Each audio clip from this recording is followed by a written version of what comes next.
Part 3. To crystallize these parallels, consider the following structural analogies. Infinite source, Ein Sof, analogous to mother universe or external cosmos beyond the black hole. Divine contraction, Tzimtzum, analogous to gravitational collapse, star universe collapsing into a black hole. Concealed void space, analogous to black hole interior, hidden beyond the event horizon.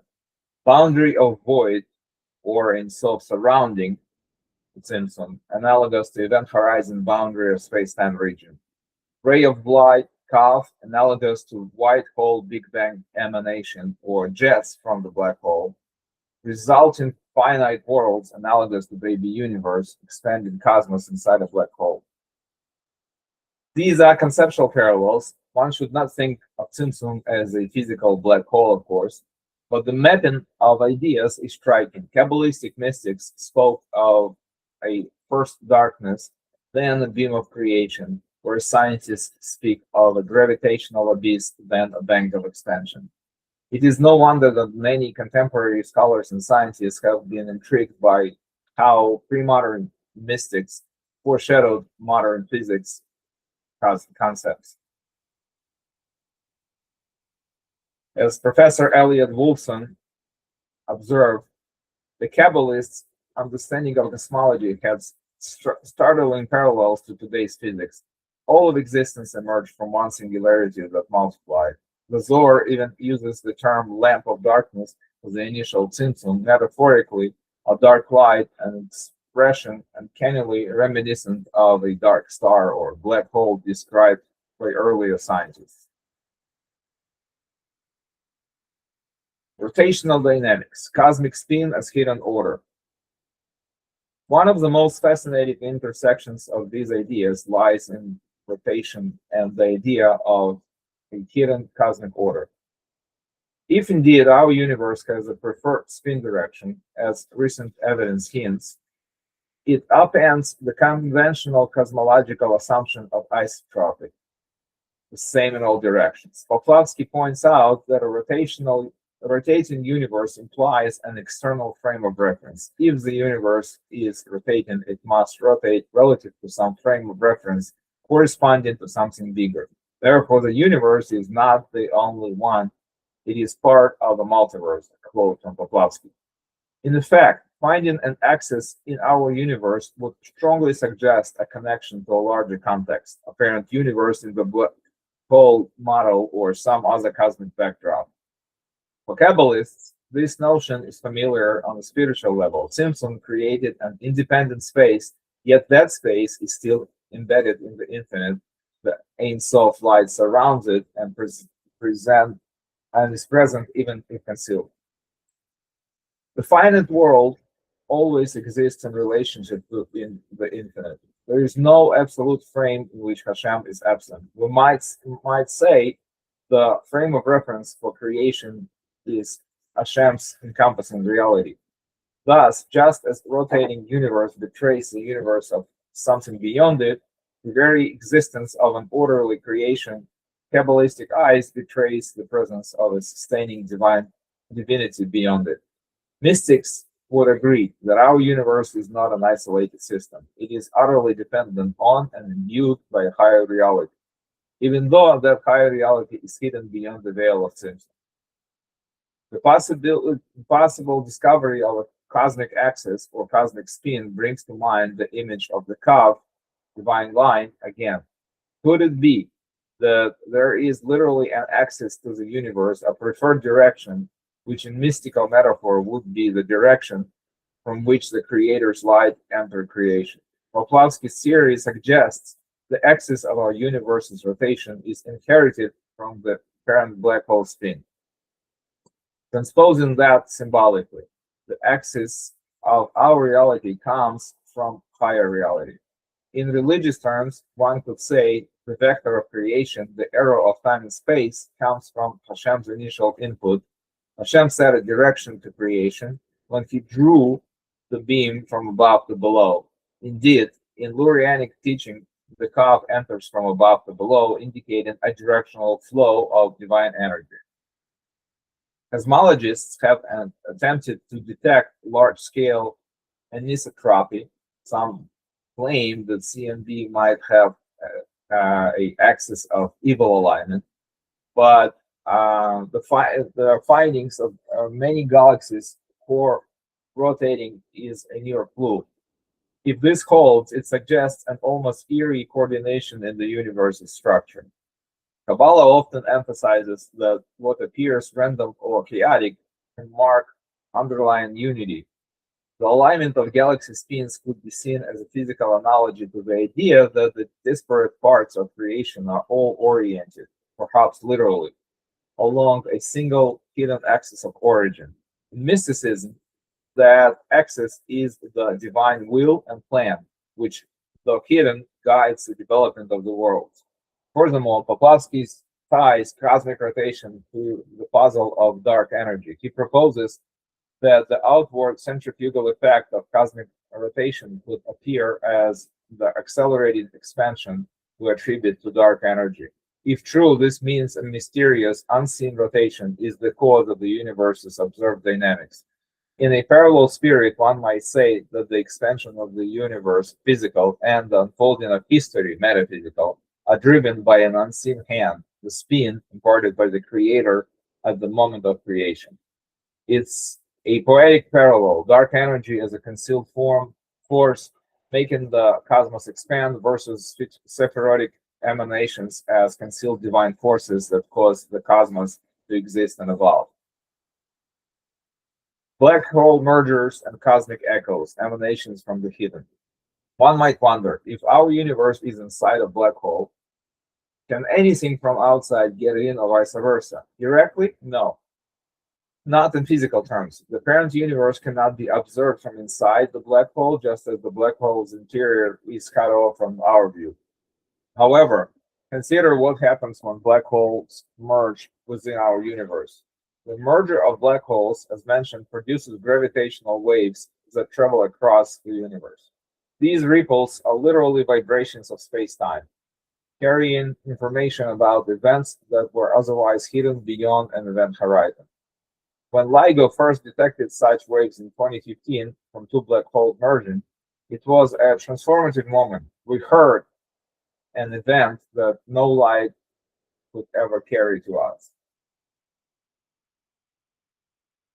There's a mystical reflection on this discovery that it showed the black holes don't only swallow, they also give. The gravitational waves emitted are like a force from the darkness. This poetically suggests that when scientists converted those waves into audio frequencies, we were hearing a kind of cosmic song, the sound of the first darkness, echoes from the very fabric of space-time inception. Listening to gravitational waves is like hearing echoes of the Big Bang and the birth of the universe. This is a breathtaking idea. By observing the output of black hole mergers, we might be catching echoes of creation itself. Mystically, this resonates with the idea that even from the darkest concealment, Tzimtzum, the first darkness, there are echoes and hints of the hidden light that can be perceived. In Kabbalah, the initial Tzimtzum is sometimes described as containing reverberation, a reshimu, a residual impression, as mentioned before, or the idea that the divine speech, the creative utterances, can be heard within creation if one listens deeply. The gravitational wave is a literal reverberation in space-time, a metaphor that aligns it with the primordial sound of creation. Many religious traditions talk about a primordial sound. Here we have science letting us listen to black holes merging, an event from which no light escapes, and yet information escapes in another form. It is as if nature ensures that no act of creation or destruction is truly silent. There is always an emanation, a clue that emerges. For Kabbalists, one could say the gravitational waves from emergent black holes are like songs of Tzimtzum, the universe's way of revealing in sonic form the hidden processes that gave birth to the structure. The Zohar might call it the music of the spheres, updated. Instead of planets, it's black holes ringing the space-time drum. In any case, what's important is the pattern: concealment into something hidden that happens, a new signal or light emerges from it. In Tzimtzum, we see concealment of light, creation of worlds. Those worlds reflect and refract the divine light in myriad forms, nature, consciousness, etc. In black hole physics, collapse into darkness, perhaps a new universe inside of energy stored. Then measurable outputs, whether gravitational waves, jets, or the birth of a whole new universe that shines with the Big Bang. Physical and metaphorical reflections. The confluence of these ideas encourages philosophical reflection on creation and concealment. Both science and Kabbalah are grappling with how something, our ordered universe, can emerge from essentially nothing or from an unknowable prior state. They both end up invoking a form of creative concealment, an initial hiddenness that paradoxically enables revelation. Kabbalah, Hashem's hidden transcendence, the fact that Hashem's full light is withheld, is what makes possible the existence of a diverse, law-bound cosmos. Hashem created the world by constricting his light. In physics, the black hole or the pre-Big Bang singularity represents an unknowable, transcendent state from which space, time, and matter emerge. Some scientists, like Poplawski, effectively say our Big Bang was not absolute origin, but came from a concealed realm inside a black hole. This almost sounds like a secular echo of creating ex nihilo, something from nothing, aided by a hidden dimension. Physicists and mystics alike have commented on the unity underlying reality. Professor Wolfson noted that science and mysticism both seek the underlying unity of reality, of all reality. The black hole cosmology provides a unity between generations of universes, tying our cosmos to a larger multiverse through a common physical process. And Kabbalah provides unity between creator and creation. They are not separate. Creation is entirely within and dependent on the creator, even if he is concealed. Both pictures reject purely dualistic, disconnected worldview. There's also a shared sense of wonder at how the very thing that seems to annihilate or hide reality becomes the womb of new reality. A black hole, the ultimate destroyer, might be a cradle for the new universe. The withdrawal of Hashem's light, which sounds like utter negation, becomes the seed of all existence. This inversion, darkness as the source of light, is a profound theme in mystical thought. The Kabbalists spoke of the Ohr Ein Sof, hidden light, and the paradox of black light, from which visible light emerges. Astrophysicist Bruna Vingeli once wrote, "A black hole is maybe a most brilliant creation of God," alluding to this paradoxical nature, though that's a poetic take. Even the terminology finds overlaps. Kabbalists call the side of evil or judgment the other side, Sitra Achra, which seems very parallel to universes via black holes to the Kabbalistic other side.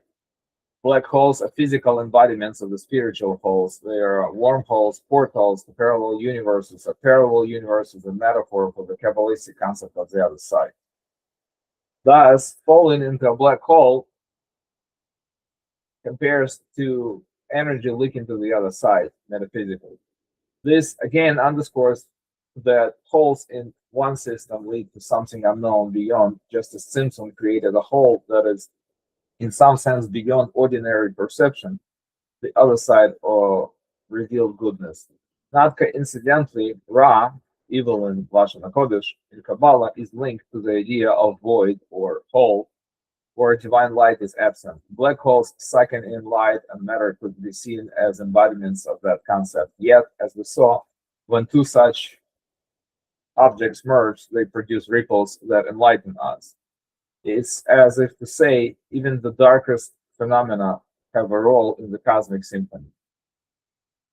Well, let's sum up the parallels. To conclude our comparative exploration, here's a summary of some philosophical and structural parallels between modern astrophysical ideas of spinning black hole universes and the Kabbalistic Tzimtzum doctrine.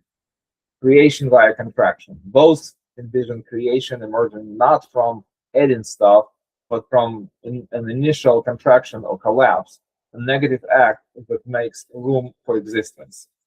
Hashem's self-withdrawal in Tzimtzum versus a universe forming inside a collapsed star black hole. In both, the seed of creation lies in an act of compression, infinite to finite. Hidden realms. In both models, the true source remains hidden after creation. The Ein Sof light is concealed behind the veil of Tzimtzum, just as a parent universe is hidden behind the event horizon. The created universe exists in a bubble of apparent independence, yet just beyond its bounds lies the infinitely greater reality, divine or larger cosmos. Defined boundary. Both speak of a clear boundary, separating the concealed realm from the emergent one. The circle of the sphere of the void with surrounding light mirrors the spherical event horizon. This boundary ensures one-directional influence. Nothing of our universe affects God's essence. We cannot limit God, and nothing inside a black hole escapes to affect the outside parent universe. Axis or line of emanation, a preferred direction, is central in each case. Kabbalah's Kaf is a straight line of input that organizes creation top-down.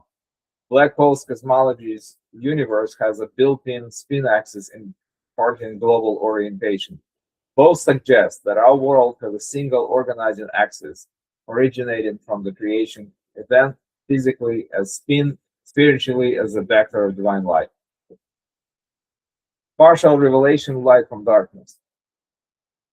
The majority of the light remains hidden in both views, yet a controlled portion is revealed. In Tzimtzum, most divine light is withheld,